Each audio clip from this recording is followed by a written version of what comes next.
गलील की ऊंची पहाड़ियों के बीच बसे प्राचीन शहर काना में एक खुशी का अवसर चल रहा था। हंसी, संगीत और ताज़ा तैयार भोजन की खुशबू से हवा भर गई थी। एक विवाह उत्सव हो रहा था और पूरा गांव उत्सव में भाग लेने के लिए एकत्र हुआ था। मेहमानों में नाजरेत का एक विनम्र बढ़ी भी था, जिसे कई लोग यीशु के नाम से जानते थे। यीशु को अपने शिष्यों के साथ शादी में आमंत्रित किया गया था और वे गर्मजोशी भरी मुस्कान और खुले दिल के साथ आए।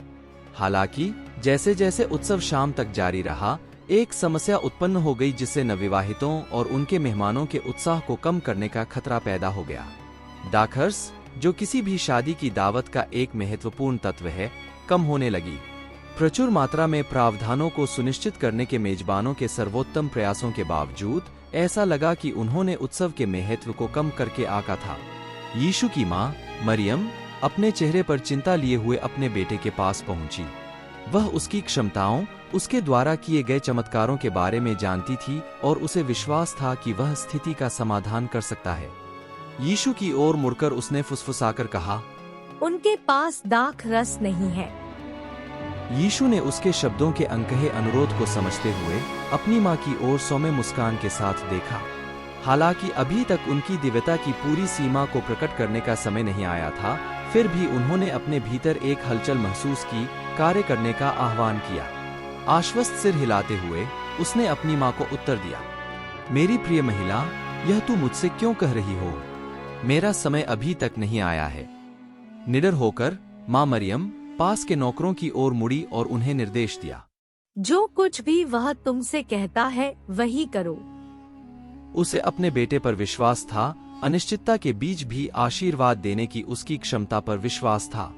यीशु ने पास में खड़े 6 पत्थर के पानी के घड़ों को देखा, जिनका उपयोग यहूदी रीति रिवाज के अनुसार औपचारिक धुलाई के लिए किया जाता था। प्रत्येक घड़ों में 20 से 30 गैलन होते थे। फिर उसने नौकरों को इशारा किया और उन्हें घड़ों में पानी भरने का निर्देश दिया। बिना किसी सवाल के उन्होंने आज्ञा मानी, पास के कुएं से पानी निकाला और उसे बर्तनों में तब तक डाला जब तक वे साफ ठंडे पानी से भर नहीं गए। जब घड़े भर गए तो यीशु ने सेवकों को निर्देश दिया, अब कुछ निकालकर भोज के प्रधान के पास ले जाओ। जिज्ञासा और प्रत्याशा के मिश्रण के साथ जैसे ही नौकर बर्तन को भोज के मालिक के पास ले गया, भीतर के पानी में समझ से परे परिवर्तन हो गया। यह बेहतरीन गुणवत्ता वाली, स्वाद से भरपूर और दैवीय कृपा के सार से भरपूर दाखरस में बदल गई। भोज के मेहमान दाखरस चखने पर उसकी उत्कृष्टता से आश्चर्यचकित रह गया, जो उसने पहले कभी नहीं देखी थी। अविश्वास में उसने प्रधान को पुकारा, मेहमानों के बहुत ज्यादा पीने के बाद हर कोई पहले पसंद की दाखरस लाता है और फिर सस्ती दाखरस लाता है, लेकिन तुमने अब तक सबसे अच्छी दाखरस बचाकर रखी है। चमत्कार की बात तेजी से पूरे विवाह समारोह में फैल गई, जिससे मेहमानों का दिल विस्मय और आश्चर्य से भर गया। वे नाजरेत के एक साधारण बढ़ी द्वारा किए गए चमत्कारी परिवर्तन से आश्चर्यचकित थे। उन्होंने उसमें समझ से परे एक शक्ति को पहचाना। शादी की दावत यीशु की असीम उदारता और करुणा का प्रमाण बन गई, जिसने पानी को दाखरस में बदल दिया था, जो मानव उल्लास के बीच प्रकट हुई दिव्य उपस्थिति का प्रतीक था।